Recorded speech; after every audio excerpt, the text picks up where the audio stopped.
Oração de São Francisco de Assis. Senhor, fazei-me instrumento de vossa paz.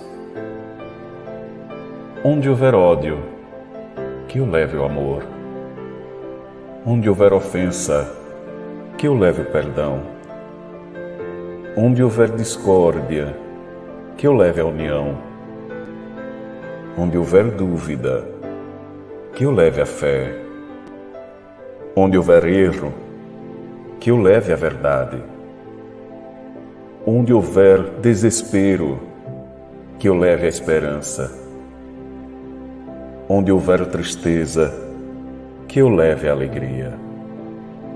Onde houver trevas, que eu leve a luz. Ó Mestre, fazei que eu procure mais consolar que ser consolado, compreender que ser compreendido, amar que ser amado. Pois é dando que se recebe, é perdoando que se é perdoado, e é morrendo que se vive para a vida eterna. Que assim seja. Amém.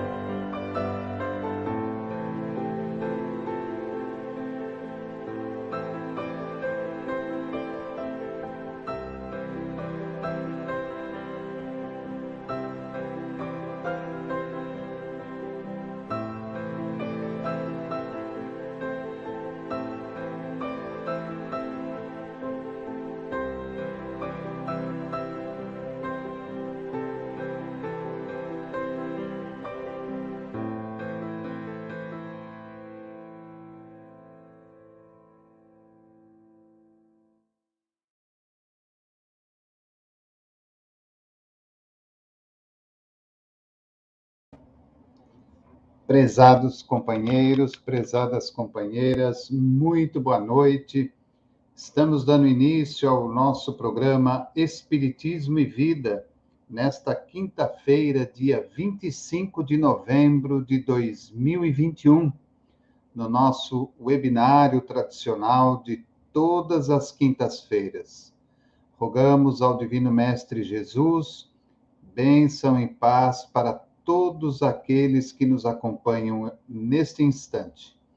Daqui a pouquinho vamos dar início ao nosso webinário, vamos receber o nosso convidado da noite e aí seguir os procedimentos que normalmente realizamos às quintas-feiras, para que depois ele possa trazer aí a sua tarefa, o seu compromisso, o seu trabalho para o dia de hoje. Lembrando que o nosso convidado de hoje é aqui mesmo de Pindamonhangaba, o nosso querido amigo Walter Bonaparte Júnior, que estará abordando o tema Espiritismo, Mediunidade e a Medicina do Futuro.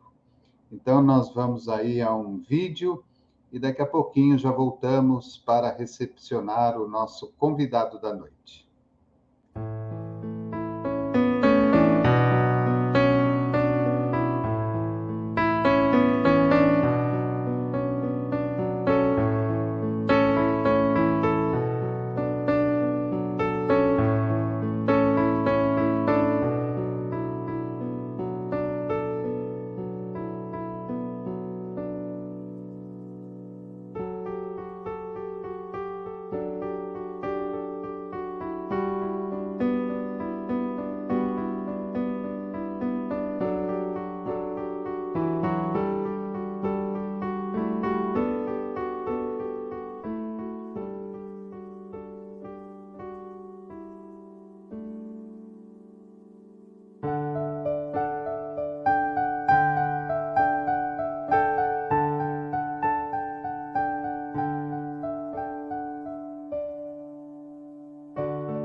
Queridos amigos, mais uma vez, sejam todos bem-vindos nesta quinta-feira, dia 25 de novembro de 2021, no nosso programa Espiritismo e Vida, no nosso webinário tradicional de todas as quintas-feiras. Hoje estaremos aí recebendo o nosso convidado, Walter Bonaparte Júnior, que já está aqui conosco. Walter, seja bem-vindo, boa noite, que Jesus te abençoe. Olá, Davi, olá a todos, boa noite para todos, que Deus nos abençoe, que seja uma noite bastante promissora, que tenhamos um bom encontro, graças a Deus. Você seja bem-vindo, é sempre uma alegria tê-lo aqui conosco, um amigo aí já não vou dizer de uma longa jornada, mas de um bom caminho já percorrido, e que sempre nós temos aí a possibilidade de trocar as figurinhas, né, e aprender um pouquinho mais, cada um vai aprendendo um pouquinho mais com o outro. Queria saber se você vai usar as transparências, as apresentações, ou não? Não, Davi, não vou. Estou com umas anotações minhas aqui, mas eu vou usar só para mim e vou só falar. Não vou apresentar nada, não. Obrigado. Como é que estão as coisas aí? Tudo bem? Graças a Deus, Davi, tudo bem, bastante trabalho, aí pensando um pouquinho se teremos um arrefecimento aí das nossas preocupações para o ano de 22, né, com relação ao vírus, que é o que mais falamos nos últimos 2 anos aí, né, torcendo para que a ciência e a espiritualidade juntas, de mãos dadas, nos facilitem ultrapassar e que nós tenhamos cumprido nossa tarefa, nossas dificuldades, nossas expiações, durante tantos e tantos meses aí que nós e tantos outros sofreram mais do que a gente, sem dúvida, e tantas perdas, né? Mas graças a Deus tudo bem, família bem, todos com saúde. E o netinho? O netinho é a coisa mais linda do mundo, né? Você já viu algum avô falar alguma coisa diferente disso, entendeu? É o pai sem culpa, né, Davi? O avô é o pai sem culpa, é aquele que na hora que você tem que fazer alguma coisa, você fala para a mãe ou para o pai, olha, pega ele um pouquinho, eu preciso fazer alguma coisa, depois você volta, você tem mais um tempinho, você fica mais um pouco. Então eu digo que só a parte boa que resta para a gente, né? E tem uma coisa muito interessante também que eu tenho notado, é que nós temos filhos muito jovens, muitas vezes, né? A maioria dos casais tem seus filhos aos 20, 25, 28 anos, essa é a média mais ou menos, em geral. E nessa época a gente está muito preocupado com a formação pessoal, formação profissional, com a parte financeira e com uma série de outras preocupações, e com criação, principalmente do filho, com educação e com a formação do caráter, e isso nos rouba muito prazer da criança, né? Então, você que não é avô, eu posso dizer para você, olha, todo esse peso de criar um filho, que criar um filho é ótimo, né? Mas é muita responsabilidade, a gente tem um alívio muito grande quando é avô. Essas sensações persistem, mas são de intensidade muito menor. Então, eu posso dizer, definir dessa maneira para você essa nova fase que eu venho enfrentando aí 1 ano e meio. Então, um bebê de plena pandemia, né? O Henrico nasceu aí em abril de 20, então ele nasceu 1 mês após o início dessa catástrofe de perda de vidas que nós tivemos, né? Fazer o quê? E, por enquanto, ele não conhece muita gente sem máscara, não, sabe? A maioria das pessoas, todo mundo... O vovô chega perto e já fala assim, ó, K, máscara é K para ele. Ele já sabe que faz parte do vestuário. É igual você tá pelado perto dele, ele não tá sem máscara. E como é que anda o trabalho da doutrina na divulgação? Olha, muito bom, árduo, muito trabalho, muito aprendizado, muitas pessoas que colaboram demais, as pessoas que fazem contato com a gente e que a gente procura para trabalhar de alguma maneira, montar uma palestra, montar o programa das quartas-feiras, muito bem recebido. Puxa vida, olha, aí o Caibara aí que a gente está estudando está nos inspirando e prepara as pessoas para serem convidadas, e quando a gente convida já existe um sim dentro da pessoa para que ele diga, só pergunte quando vamos adequar a agenda. Então o trabalho tem sido muito gratificante, muito. É um grande desafio, né? Um grande desafio você ter pessoas para comentar o Evangelho, pessoas para comentar uma lição de um livro, é um desafio de aprendizado, e de coordenação também da parte espiritual, de doação.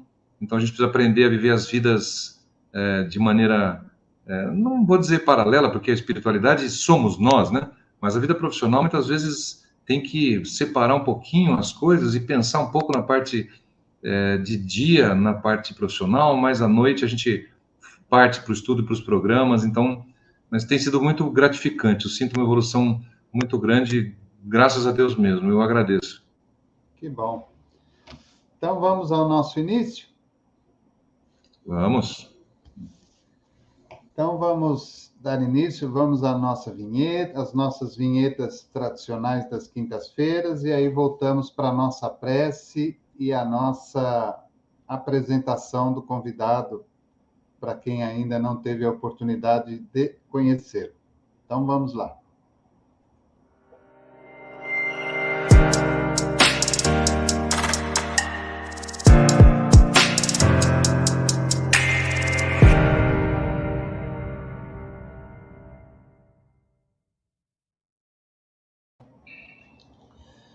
Prezados companheiros, mais uma vez, e prezadas companheiras, muito boa noite.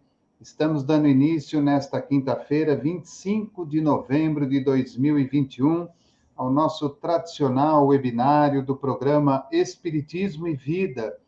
Hoje, com um convidado sempre muito carinhoso e muito especial para nós, que é o nosso irmão e companheiro de jornada, o Walter Bonaparte Júnior, aqui da cidade de Pindamonhangaba, trabalhador do Centro Espírita Eurípides Barçanufo. Nós vamos, então, à nossa vinheta de abertura da noite, voltamos para a nossa prece, e aí vamos passar a palavra ao convidado.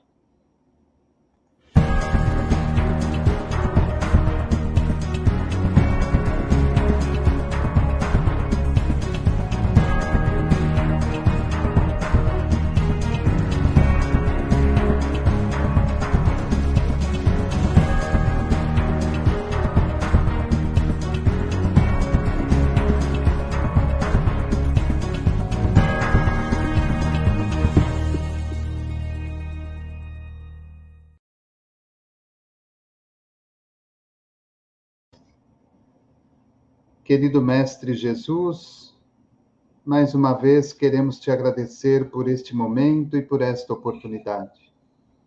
Em especial, agradecemos a Cairbar de Souza Schutel e ao nosso querido André Luiz, mentores e patronos espirituais desse programa e desse trabalho. Rogamos a bênção, o amparo, a nós que fazemos a apresentação, ao nosso convidado da noite, a todos aqueles que nos vão acompanhar de forma ao vivo, através do YouTube, do Facebook e da Web Rádio de Ubatuba, e pedimos também por aqueles que posteriormente terão a oportunidade de assistir a este encontro. Te pedimos, Mestre querido, que também os espíritos próximos a nós tenham a possibilidade de ver e ouvir a este encontro, para que retirem dele todo o ensinamento e todo o material educativo que será apresentado para suas futuras tarefas no plano espiritual e, quem sabe, até mesmo numa futura encarnação. Que Deus, na sua infinita bondade e misericórdia, nos abençoe na noite de hoje e que tudo transcorra na maior tranquilidade, paz e alegria a todos nós. Que assim seja. Lembrando a todos que o nosso programa de hoje é transmitido em parceria com o Centro Espírita Joana de Ângeles, a Associação Espírita Sementes da Boa Nova, ambas da cidade de Ubatuba, lá do nosso querido companheiro Mário Mazei, e também transmitido em parceria com a Web Rádio Sementes da Boa Nova, também lá de Ubatuba, do nosso Mário Mazei, que tem aí a sua transmissão para toda Ubatuba, para as cidades do litoral norte, aqui de São Paulo, como também algumas cidades aqui do Vale do Paraíba. Mais uma vez, quero expressar a minha profunda gratidão, profunda mesmo, e o Walter sabe disso, pela sua bondade, pelo seu carinho em nos atender. É sempre uma honra e uma alegria tê-lo conosco. Mais uma vez, seja bem-vindo e boa noite. Obrigado, Davi. Eu que agradeço a oportunidade, é muito gostoso a gente estar junto. Só está faltando um pouco a convivência pessoal, né? Daqui a pouco a gente já começa a se encontrar mais e você me paga aquele cafezinho que há tanto tempo você está me devendo, né? Então, nós já combinamos umas 12 vezes, né, Davi? Vamos ver se agora, a 13ª, quando voltar às atividades, a gente consegue cumprir essa promessa, senão daqui a pouco vamos começar a puxar o seu pé aí. Vai ter que ser os 3-4 café. Nós vamos marcar mais de uma vez para você poder pagar a sua dívida. Nessa encarnação você não vai conseguir pagar ainda. Tá bom. Mas que bom, eu fico feliz. Um abraço ao Mário também, o querido Mário de Ubatuba, e todos aqueles que nos acompanham. É um prazer, é muito gratificante estarmos juntos, trabalhar com o Davi, que é uma pessoa maravilhosa, uma pessoa que gosta do ensino, gosta do aprendizado, gosta da leitura e da sabedoria. Então, é muito gratificante mesmo. E o tema é um tema desafiante que ele colocou. Algumas pessoas falam brilhantemente desse tema. A gente pode dividi-lo em várias partes. Vamos ver o que a gente consegue trazer, assim, com um bate-papo só de um dia. Vamos ver se a gente consegue trazer um pouquinho do que talvez nem a gente saiba, né?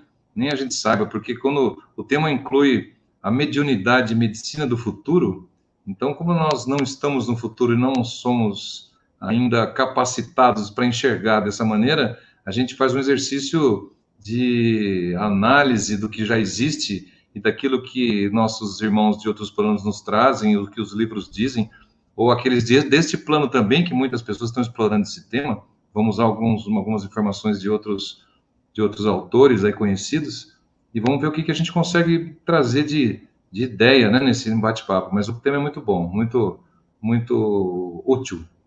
Lembrando a todos que o tema da noite é Espiritismo, Mediunidade e a Medicina e a Medicina do Futuro. Então, eu vou para os bastidores e, a partir de agora, a palavra é sua. Bom trabalho. Obrigado. Bem, amigos, então, quando o Davi me convidou, eu pensei, eu preciso falar alguma coisa dessas 3 áreas, né? Vamos trocar uma ideia a respeito desses três subtítulos, porque quando a gente fala Espiritismo, Mediunidade e Medicina do Futuro, daria para dividir em 3 palestras, né? Espiritismo a gente pode conceituar de alguma maneira, muitos de vocês já sabem conceituar, sabemos o que é a doutrina, a gente vai falar um pouquinho.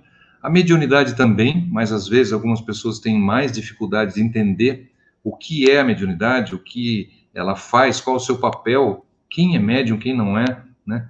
O que significa ser médium, né, dentro da doutrina, pelo menos, espírita. E o terceiro subtema é a medicina do futuro. Então, lembrando o espiritismo, a mediunidade e a medicina do futuro. Então, como fazer um link, como entrelaçar esses 3 assuntos, né? A medicina do futuro a gente pode pensar um pouco na ciência, mas será que é da ciência que a gente devia falar? Será que a medicina está conectada estritamente ao aspecto científico, aquilo que nós descobrimos, aquilo que nós conseguimos evoluir do ponto de vista técnico? Ou será que ele pode também estar ligado ao nosso comportamento, ao como nós somos, às nossas qualidades? Eu acho que isso é importante que a gente ressalte também, porque a medicina do futuro ela não é feita simplesmente por robôs, ela é feita por médicos. E médicos são pessoas, são humanos, são encarnados, lógico que assessorados pelo plano espiritual, pelo plano divino, inspirados para que tudo aconteça e vá melhorando gradualmente dia a dia, vai evoluindo. Mas somos nós que estamos aqui na lida e somos humanos, então temos as nossas imperfeições como todos os outros. Então, com certeza, se a gente for contar o final da história para vocês, eu vou ler uma das frases que são, para mim, eu acho que é uma das frases mais significativas, assim, com relação ao que a gente pode falar hoje com relação ao médico, que é o seguinte, que a medicina do futuro passa, sem dúvida, pela evangelização de cada um de nós médicos. Não só médicos, mas também o paciente, mas quem pratica a medicina é o médico, quem recebe é o paciente. Então, vou repetir, esse é o fim da história, hein, gente? Eu estou no spoiler do último capítulo. A medicina do futuro passa inexoravelmente pela evangelização de cada um de nós médicos. Esse seria o resumo da história. Se eu parasse a palestra por aqui, já estava bom, viu, Davi? Porque é isso que eu queria dizer no final das contas, né? Mas não é assim que funciona. Vamos começar, então. Bom, se a gente está falando de 3 partes, então, o Espiritismo, vamos lá. Então, falando algo do Espiritismo. O que é o Espiritismo? Então, esse título não é coincidência, o que é o Espiritismo? Porque o próprio Allan Kardec escreveu um livro com esse nome, né? Então, o livro, ele é um livro de introdução. Ele faz a introdução da doutrina para aqueles que não a conhecem naquela época, no final do século XIX. Então, esse livro ele fala o seguinte, que o Espiritismo é uma introdução ao conhecimento do mundo invisível, né? De que maneira? Através das manifestações dos espíritos, né? E contendo o que nessas manifestações? O resumo dos princípios da doutrina espírita e a resposta às principais objeções, às principais dificuldades que as pessoas têm em aceitar o mundo espiritual, né? E ele classificou, ele categorizou nesse livro, lembrando que o nome é O que é o Espiritismo, por Allan Kardec. As premissas espíritas, que são 3. Então, a primeira premissa, a primeira realidade espírita que ele nos enumera é: fora da caridade não há salvação. Você já deve ter ouvido falar isso. A segunda, nascer, morrer, renascer ainda e progredir sempre. Tal é a lei.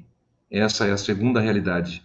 E a terceira, não há fé inquebrantável, senão aquela que pode encarar a razão frente a frente em todas as épocas da humanidade.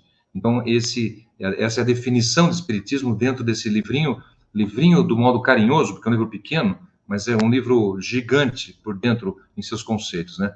Então, o espiritismo é ao mesmo tempo uma ciência de observação e uma doutrina filosófica. A gente pode categorizar dessa maneira. Então, como ciência, na prática, ele consiste das relações que nós podemos estabelecer com os espíritos, né? Nós também somos espíritos encarnados, mas a relação dos encarnados com os desencarnados, com os espíritos de um plano para outro plano, né?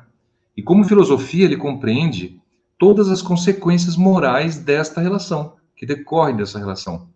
Então, o que acontece, que leis regem essa relação entre encarnados e desencarnados? Então, basicamente, isso é o que a ciência prática espírita nos diz, né? E a gente pode definir o espiritismo talvez assim, olha, o espiritismo é uma ciência, né? Porque Kardec mesmo falava isso, que trata da natureza, pensando assim, a qualidade, né? Da natureza, da origem e do destino dos espíritos. Então, ele categoriza entre o que são os espíritos, qual a sua origem, qual o seu destino, né? E das relações desses espíritos com o mundo corporal. Então, essa é a definição que eu melhor encontrei para que a gente possa entender um pouquinho sobre o espiritismo, que é o primeiro pé daquilo que a gente está falando, né? Então, lembrando, espiritismo, mediunidade e medicina do futuro. Bom, a gente já falou um pouquinho de espiritismo, então.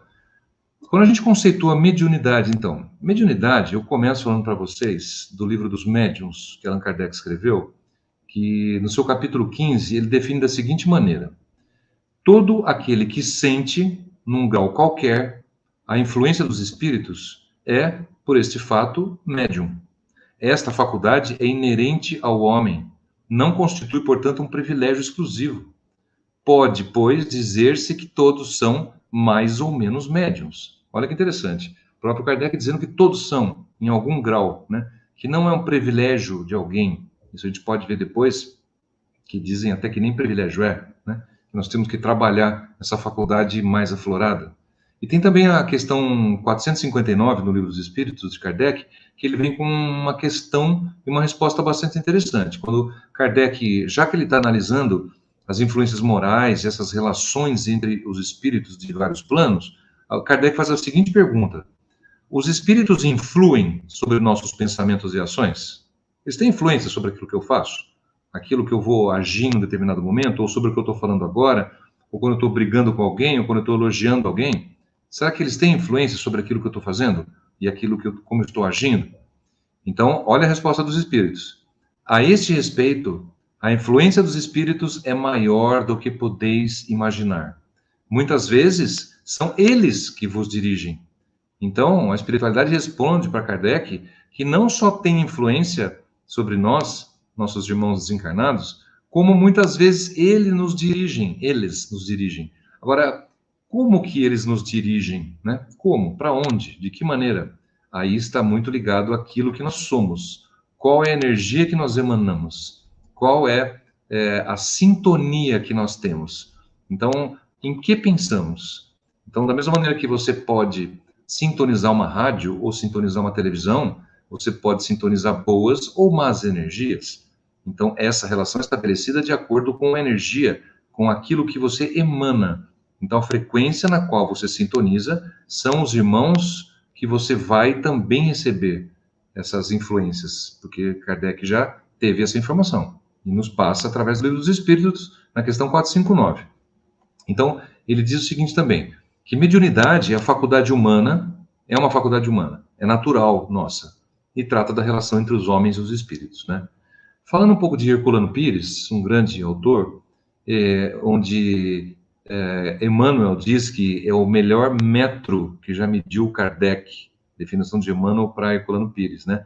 Através da mediunidade do Chico, ele explica em sua obra que o fenômeno mediúnico é natural, né? Essa obra dele chama-se Mediunidade, Herculano Pires. Então, o trabalho de Herculano é baseado na teoria e na prática.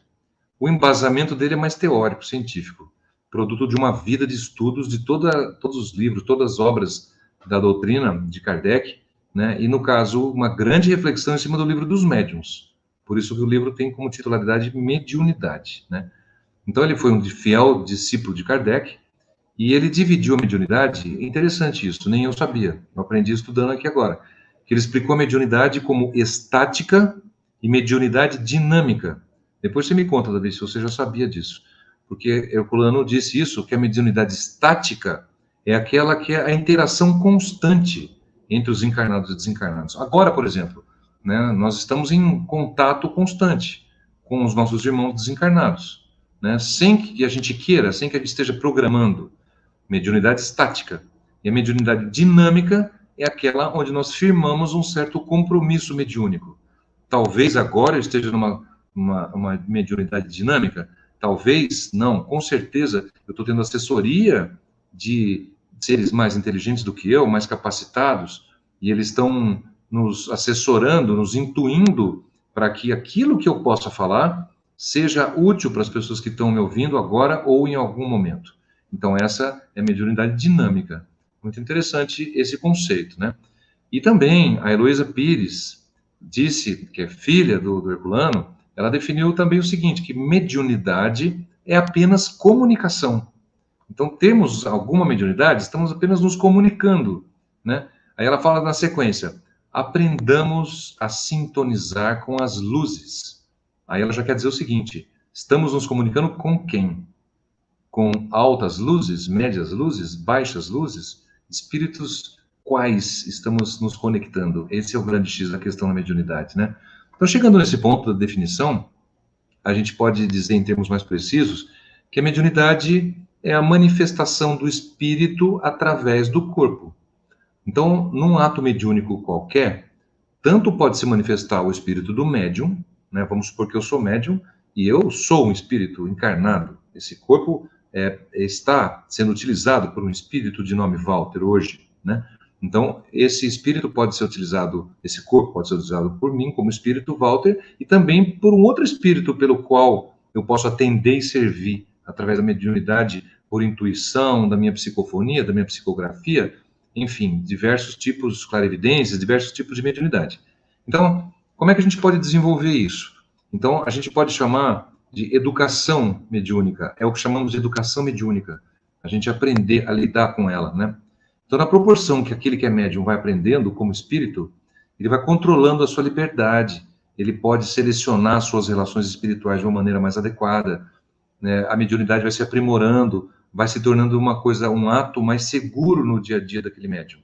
Então, assim, o bom médium mesmo é aquele que mantém um equilíbrio. Qual tipo de equilíbrio? Equilíbrio psíquico, equilíbrio físico, e procede na vida dele de maneira para criar para si mesmo e para o seu entorno um ambiente espiritual de moralidade, amor e respeito ao próximo. Então, isso é o mais importante do que falar somos médiums ou não.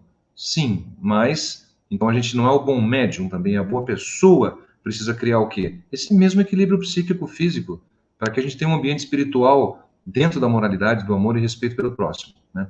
Então, isso é o que eu tinha para falar para vocês a respeito de mediunidade, que seria o segundo subtema, o segundo subtítulo desse bate-papo de hoje. Bom, com relação à medicina, vamos fazer algumas conceituações da medicina. A medicina é uma história muito interessante, o que é a medicina, né? Então, durante a história, temos até algumas definições da arte da medicina. Então, quando você fala arte, você pode pensar em cantar, tocar, dançar, representar, pintar, escultura. A gente pensa nisso, arte, né? Mas, na realidade, durante muito tempo, a medicina foi tratada como uma arte na antiguidade, né? E ela é proveniente de uma palavra em latim, um dos seus conceitos é a proveniência da palavra medere, medicina, medere, que significa saber o melhor caminho, ou, em palavras simples, em uma palavra só, tratar ou curar. Tem também um outro termo que vem de uma outra fonte europeia, indo-europeia, que é med, M-E-D, que também é avaliada como avaliar ou medir. Então, tratar, curar, avaliar, medir, saber o melhor caminho, isso é a prática médica, né? Então, isso através do que é a medicina, do que é o nome medicina, a gente compreende um pouquinho o ato médico e ao longo da história como isso foi se modificando, talvez, foi se assentando em cada época, épocas em que a espiritualidade era maior, épocas em que o científico era maior. Então, a gente procura, como eu já disse em outra ocasião aqui, a gente procura buscar o equilíbrio também na prática médica, né?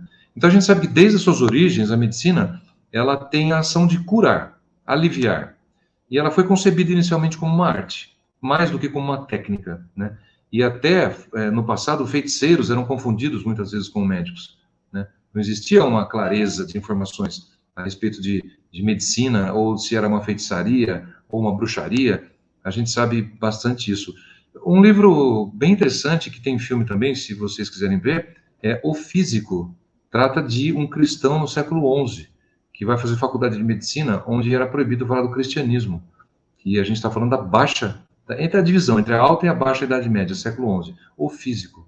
Bastante interessante. Tem filme também, em algumas plataformas eu sei que a gente encontra, mas tem o livro, como sempre, é muito bom, né? O Físico. Esse eu recomendo. Bom, então a gente sabe que a história da medicina teve origem há milhares de anos, tinha origem em rituais, magias, mas sempre com o objetivo de afastar ou curar as doenças, ou aliviar o sofrimento, né? Então, essa arte de curar, que está como significado por trás da palavra medicina, é, portanto, uma prática antiga, mas que está em constante evolução. E a gente aqui está tentando falar um pouquinho de evolução, porque o subtema seria o quê? A medicina mediúnica do futuro, como é o título do livro do Dr. Paulo Frutuoso, né? Ou a medicina do futuro, relacionada à mediunidade e à espiritualidade, que a gente está falando hoje. Então, a gente sabe que, com o passar do tempo, esse misticismo do passado, ele perdeu o espaço para o olhar científico, né? Então, hoje, o olhar científico ele é muito importante na maioria do mundo. Na maioria do planeta se pratica uma medicina científica e não mística. Embora exista também uma medicina de cunho mais místico em alguns lugares do planeta, né? Mas a gente sabe que as influências do passado estão presentes até hoje. Então, por exemplo, vocês sabem qual é o símbolo da medicina? O símbolo da medicina até hoje, desde a época de Esculápio, né, grego, ele é representado por uma serpente enrolada em um cajado. Então tem um cajado e a serpente enrolada. Vocês podem imaginar, lembrar como é que é. Então isso mostra o quê? Que até hoje, no ano 2000, né, no século 21, a gente ainda não perdeu essas influências do passado, onde nós temos um símbolo de uma ciência, né, com uma serpente e um cajado.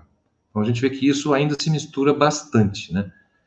Agora, o passado da medicina é mágico, né? Passou por magia, passou por religião, ela atravessou a ciência, voltou para a magia, depende da fase da história.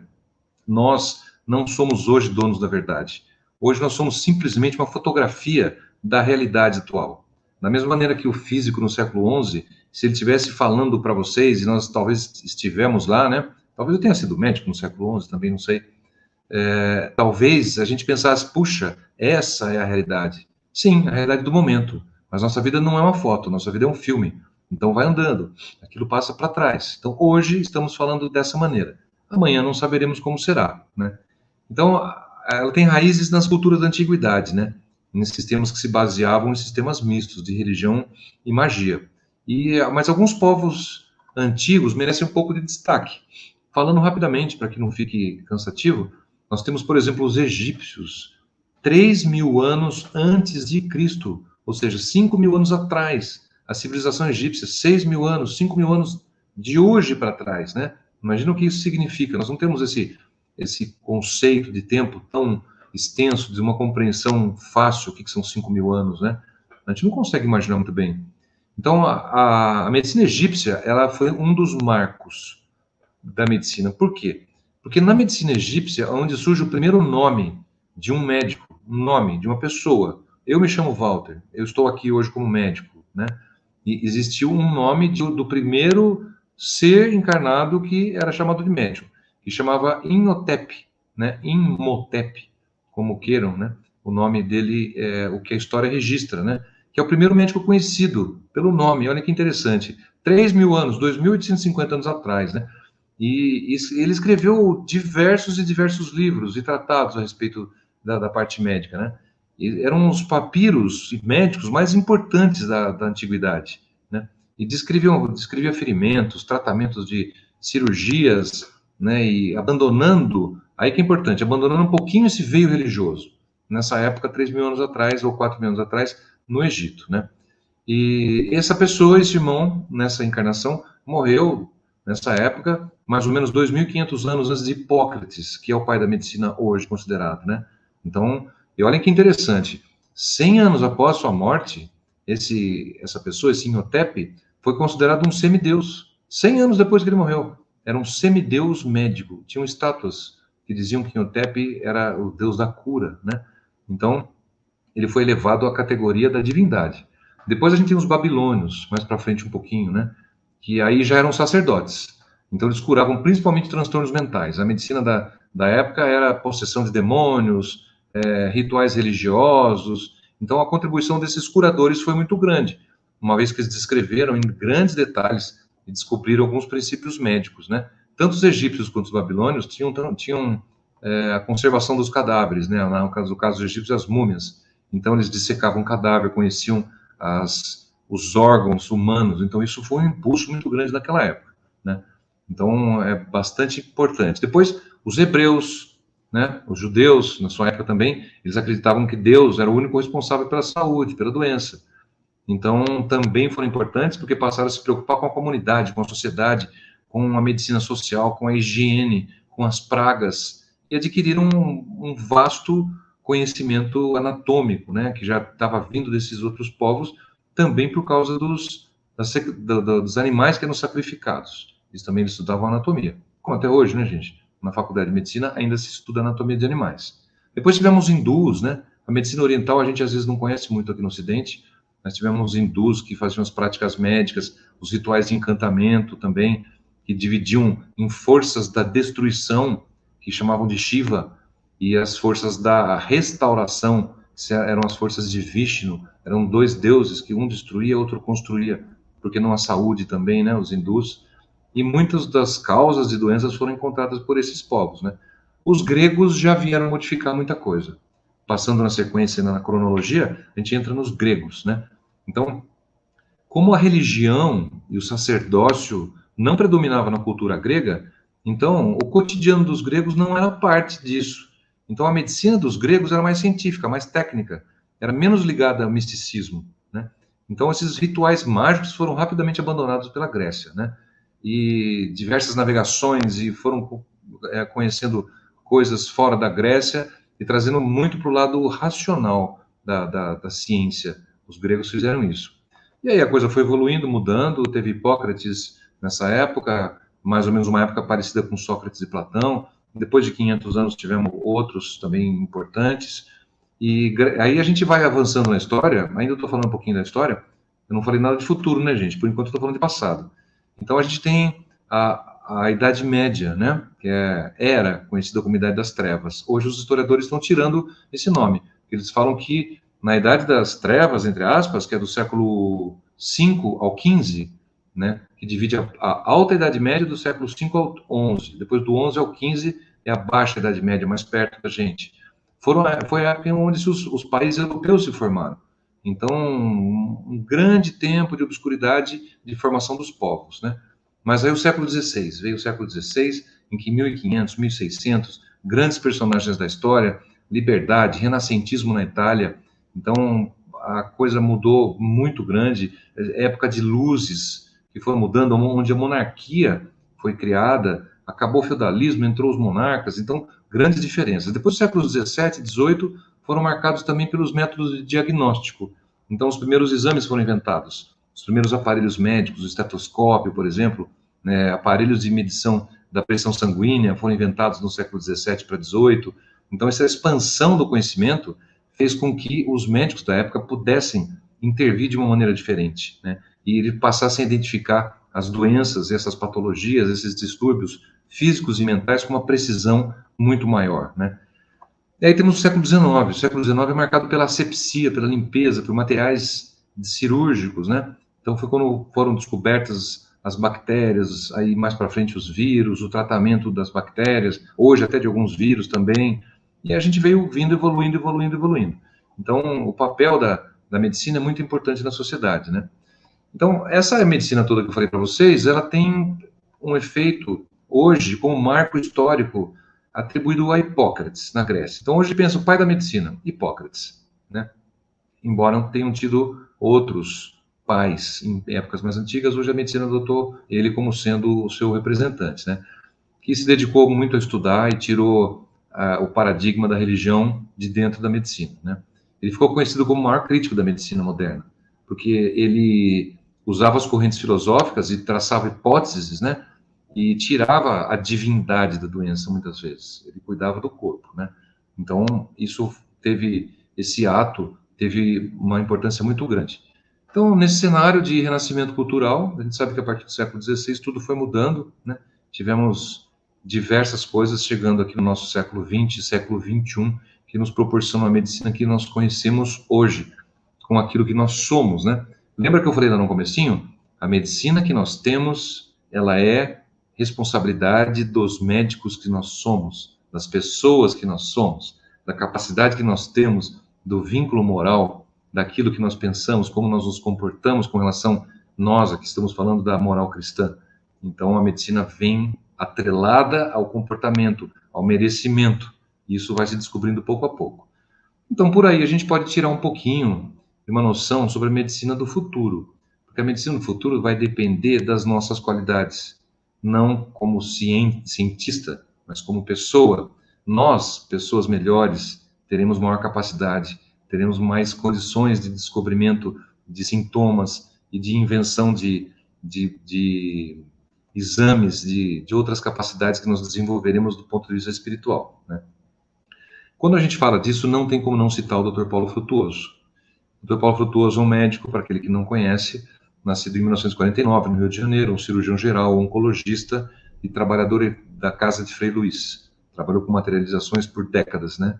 Então, trabalhou com sessões de cura muito, muito interessantes nas suas palestras. Então, um dos livros dele chama A Medicina Mediúnica do Futuro, né? Então, ele cita no início de um livro dele, na carta de Paulo aos Coríntios, no capítulo de 1 a 6, está escrito o seguinte, que Paulo já afirma aos Coríntios que o corpo humano é o templo da alma. Então, olhem que beleza. Quando a gente fala que a alma é o espírito encarnado. Então, nós somos o templo dessa alma. Então, nossa igreja somos nós mesmos, né? Olha que profundo que é isso.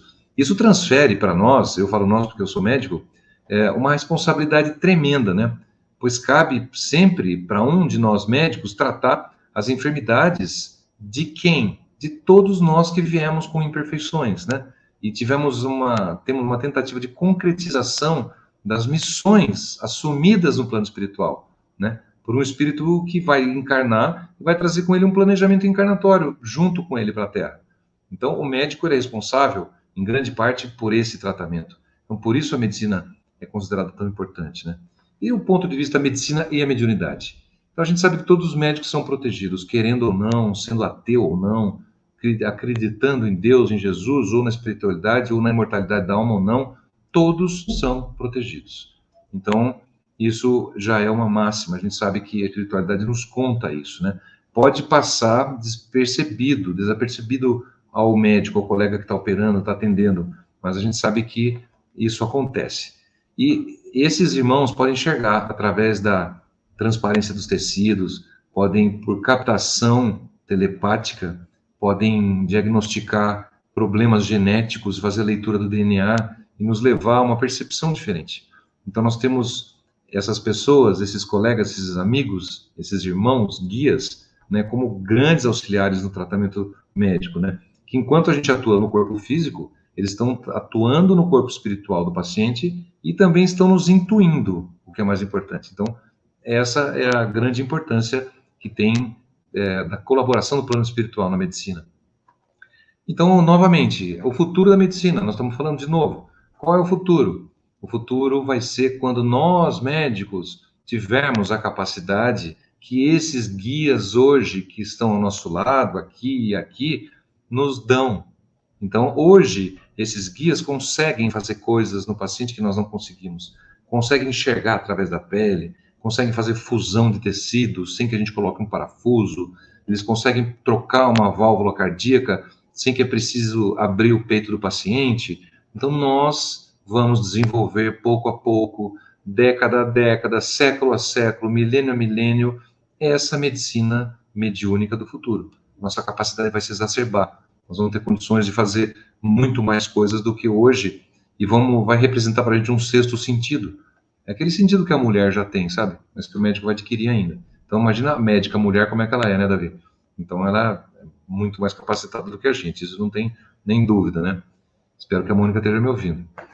Bom, nessa história toda, a gente não pode deixar de lembrar de vários médicos que fizeram história dentro dessas capacidades ou com espíritos ao seu lado, auxiliando, como o Dr. Crookes, por exemplo, né? Que ele estudou fenômenos espíritas no ano de 1870, de 1870 a 1873, um inglês, né? E publicou os resultados pela primeira vez no jornal inglês em 1874, né?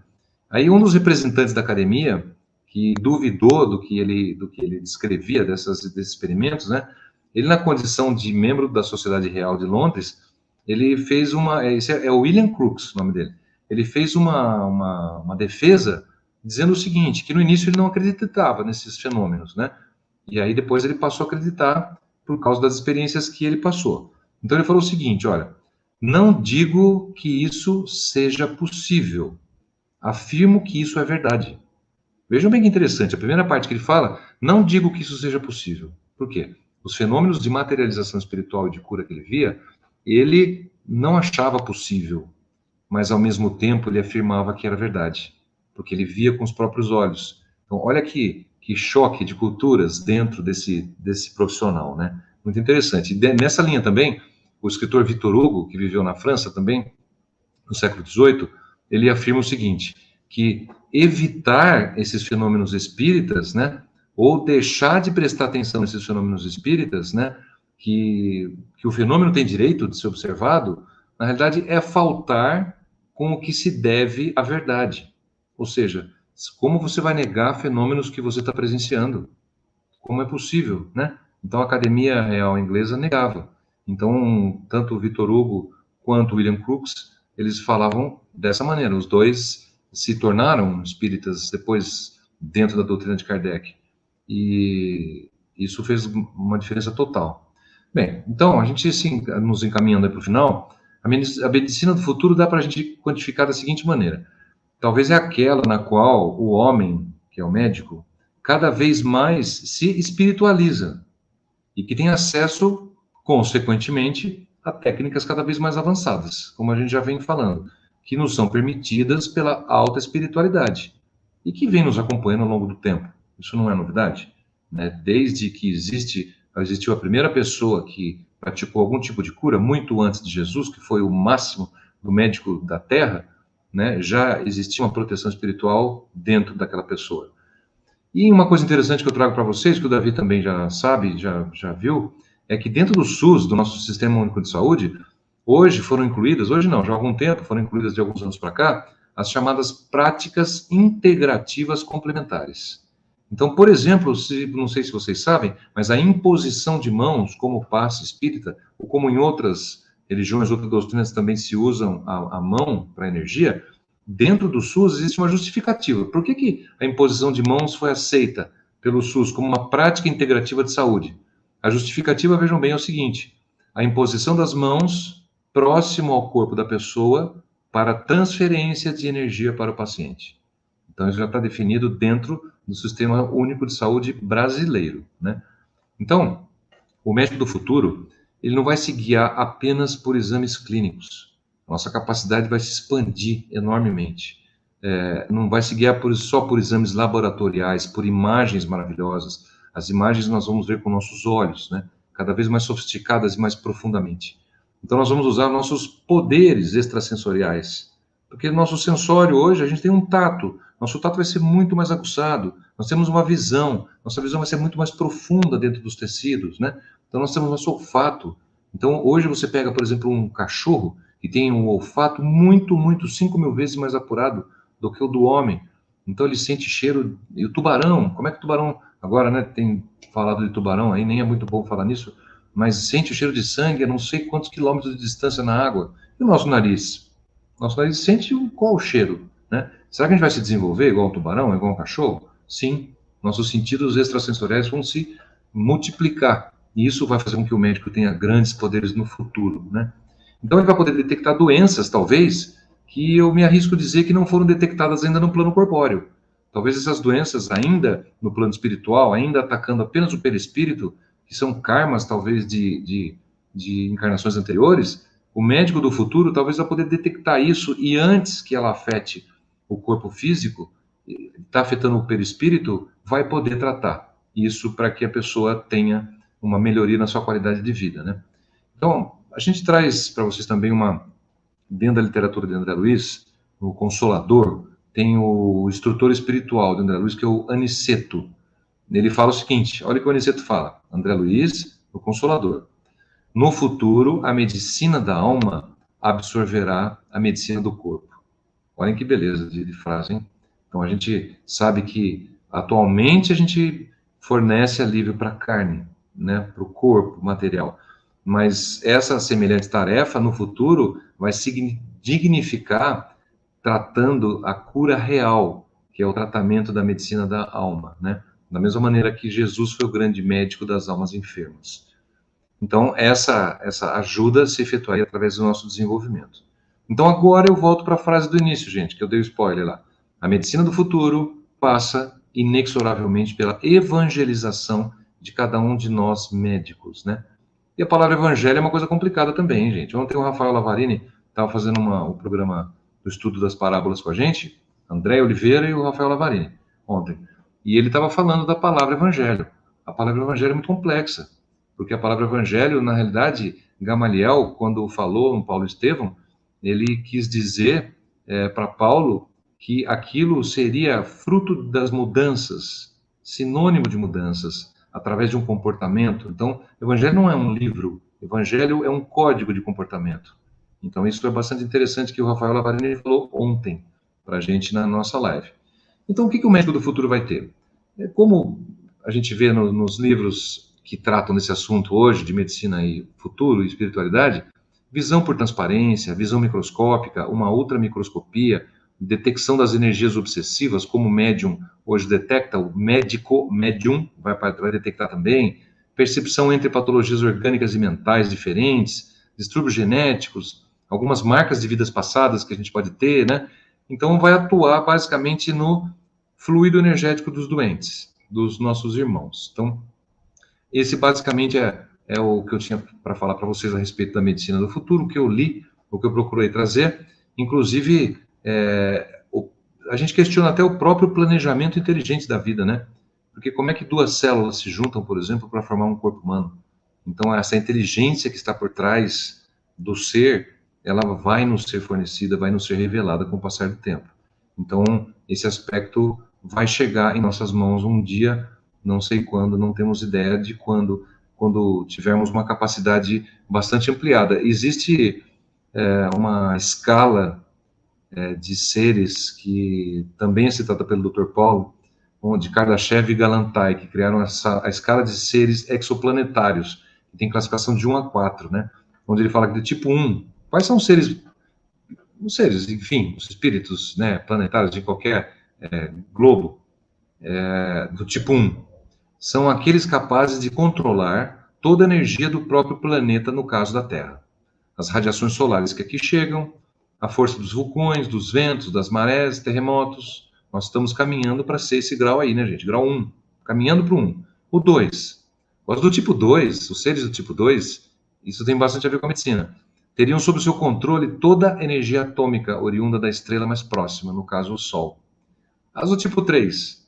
Os do tipo 3 saberiam utilizar de forma inteligente a energia contida na galáxia em que estão instalados. Então, a energia da Via Láctea poderia ser usada por um ser que teria essa capacidade.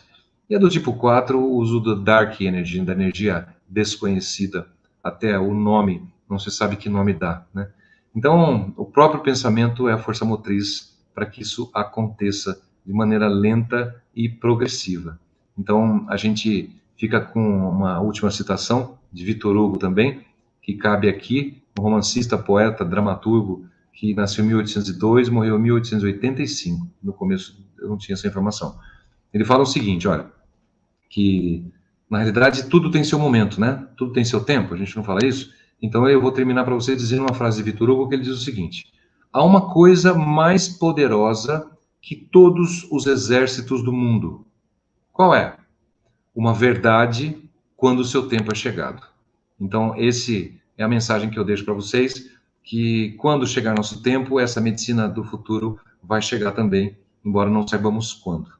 É isso que eu tinha para dizer para vocês. Davi, obrigado pela oportunidade. Espero que tenha tido algo de útil nessa fala, para que a gente faça uma reflexão em cima de tantas informações e tanta coisa que pode ser falado, mas que a gente não tem como prever exatamente, apenas as premissas nós conhecemos, e a partir daí a gente tenta extrapolar um pouco para o que vai acontecer no futuro, relacionando esses 3 temas maravilhosos aí que você deu, que é a medicina, a mediunidade, né, e falando com relação ao futuro dentro do espiritismo.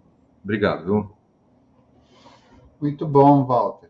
Foi assim uma viagem na história para relembrar um pouquinho do espiritismo, relembrar um pouquinho da mediunidade, quanto ela é importante para todos nós, e fatos aí muito significativos com relação à medicina que pouca gente conhece, inclusive relembrando aí o nosso querido Herculano Pires, que poucas pessoas têm a oportunidade ou tiveram a oportunidade de ler Herculano Pires, e realmente Herculano Pires ele faz assim uma apresentação muito próxima, muito colada mesmo com Kardec, por isso que Emmanuel fala que ele foi o metro que melhor mediu Kardec na atualidade, né? Então, as pessoas que não tiveram a oportunidade de ler, deveriam ler, são poucas obras de Herculano Pires, mas todas elas muito importantes. Antes da gente partir para o final, você como médico, eu vou aí fazer uma pergunta, que é uma pergunta que todas as pessoas com certeza aí acabam se interrogando. O médico, o Dr. Walter, como é que vê aí o futuro do nosso país e do mundo, até mesmo em virtude dessa nova onda aí que aparece na Europa com relação à pandemia? Como é que o médico pode falar alguma coisa aí para nós? Ora, Davi, eu sou um otimista por natureza. Eu procuro enxergar o lado cheio do copo e não o lado vazio. Então, eu procuro tirar algumas experiências positivas daquilo que nos parece somente negativo. Eu tento, não digo que eu consigo todas as vezes, mas eu tento trabalhar minha mente dessa maneira, porque afinal de contas, se a gente quiser valorizar o que tem de ruim, tem tanta coisa que a gente considera que pode ser ruim, que a gente não entende o significado delas. Então, a gente acaba entrando em choque, em parafuso, a gente acaba desequilibrando. Então, eu procuro pensar que nós somos muito pequenos e muito fugazes aí nessa vida, né? Nós temos aí uma existência de algumas décadas, né? 6, 7, 8, 9 décadas a gente fica aqui sobre a Terra em cada encarnação. Agora, né? Agora, porque a gente sabe que no século 17, 18, a média de vida do ser humano é 35, 38 anos. Então, a pessoa não chegava aos 40 anos, a maioria. pelas condições de vida e pela violência. Então, eu procuro ver que a Terra tem períodos cíclicos. E nós estamos num planeta que tem 5 bilhões de anos. Nós temos 50, 60 anos sobre a Terra. Alguns têm 30, outros têm 80. Né? Então, nós conhecemos a realidade da Terra pelos livros, pelo aquilo que nos deixaram, pelo que a ciência registrou. E se nós nos remetemos ao passado, a ciência já registrou grandes e grandes mudanças no planeta. Se você for ver nas eras do dinossauro, você imagina o que significa para o planeta um asteroide colidir com a Terra, com fazer uma nuvem que dura 1000 anos e que o Sol não penetra na Terra, né, diante da poeira cósmica, e ter uma era glacial que a grande maioria dos animais desaparece. Então, você imagina o que é isso dentro de aparecer um vírus e nos traz essa pandemia, né? Então, nós não temos, eu procuro pensar que nós não temos noção da dimensão daquilo que nos acontece. Então, eu tenho uma tendência sempre de dizer que somos infelizes, que temos dificuldades, que isso já é a pior situação que encaramos, por desconhecimento. Então, a pessoa, Walter, pensa dessa maneira. Eu penso que isso é um ciclo, que a vida é finita na Terra, que de uma maneira ou de outra partiremos, e que a vida espiritual é imortal, e que nós estamos de passagem. Procuro pensar dessa maneira. Do ponto de vista médico, eu acho que nós já enfrentamos grandes dificuldades também. A gripe espanhola, na década de 30, matou 50 milhões de pessoas. A gente está falando hoje de um valor perto de 1 milhão, não sei, eu não estou acompanhando mais, já perdi a conta, não sei. Mas 50 milhões de pessoas morreram na década de 30, no planeta tinha muito menos pessoas, né? Então, se a gente for pensar, a peste, então isso acontece de maneira cíclica. O problema é que nós estamos nessa encarnação, nesse momento. Então, eu acredito que a ciência rapidamente, aliás, parabéns à ciência, nem ao pessoal que trabalha com isso, que eu acho que nunca se criou uma prevenção como a vacina num tempo absurdamente recorde, né? As vacinas antigamente tinham uma média de 10 anos para serem criadas e aprovadas pelos órgãos de vigilância dos países. Dessa vez, o mundo se debruçou sobre esse vírus e, infelizmente, nós temos perdas, mas eu acho que o ganho da ciência é gigantesco. Então, quando a gente perde, ninguém quer ficar contente de perder um pai, uma mãe, um filho, ou uma avó, um amigo, um primo, qualquer pessoa, ou vários, né? Como a gente conhece que perderam vários entes queridos. Obviamente que a gente fica muito triste, muito saudoso, e até alguns de nós chegamos a nos revoltar com isso até, né? O que não é correto, mas faz parte do sentimento humano. Mas eu acho que a gente tem que encarar que são pormenores da Terra, que nós estamos num planeta que nos traz mudanças o tempo todo, e nós estamos inseridos nesse momento, igual eu falei da foto do filme. Eu acho que a pandemia é uma foto de 1 milésimo de segundo dessa civilização do planeta que nós estamos, entendeu? Então, talvez assim seja uma maneira da gente minimizar aquilo que a gente está passando, essa maneira que eu procuro enxergar. Muito bem. Então, vamos aí aos nossos recados finais, a leitura da nossa mensagem de hoje, do livro Otimismo Todo Dia, do nosso querido Lorival Lopes, e depois eu vou pedir para o Walter, então, fazer a prece de encerramento para nós, para encerrarmos o nosso encontro de hoje.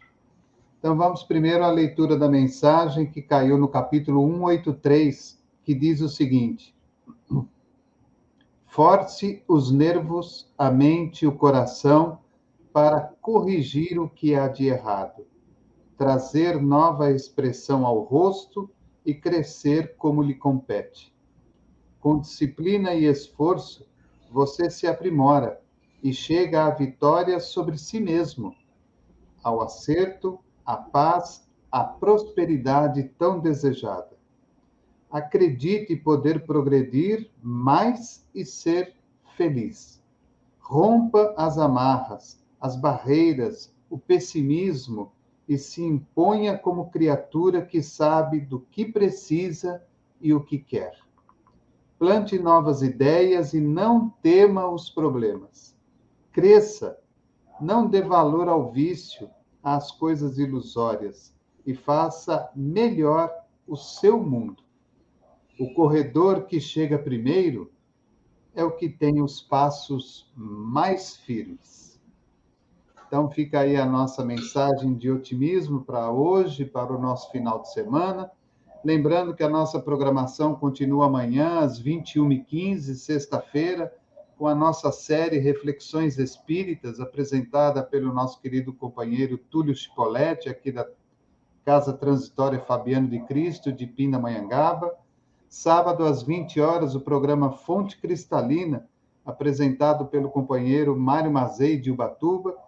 E no domingo, as nossas duas séries, às 17 horas, Encontros com a Paz, um estudo do livro Pão Nosso, do Chico e do Emmanuel, e às 20 horas, o estudo sistematizado do livro O Evangelho segundo o Espiritismo.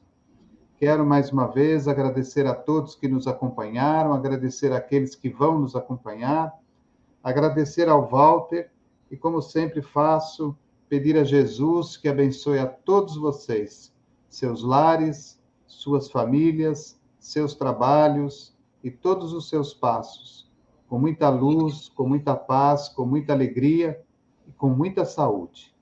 Walter, mais uma vez, minha gratidão pela sua bondade, pelo seu carinho, que deixo agora aí as suas palavras, né, de despedida, e peço a você que, por favor, nos faça a prece de encerramento.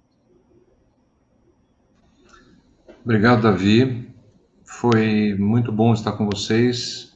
Obrigado a todos que estão nos ouvindo, ao vivo ou depois. Desejo que a paz, a saúde, que Deus esteja presente na casa e nos lares de todos. Pedimos ao Mestre, pedimos àquele que nos acompanha, saúde, paz, tranquilidade, otimismo, saúde, para que sempre possamos ultrapassar nossas dificuldades. Que nossos guias estejam presentes.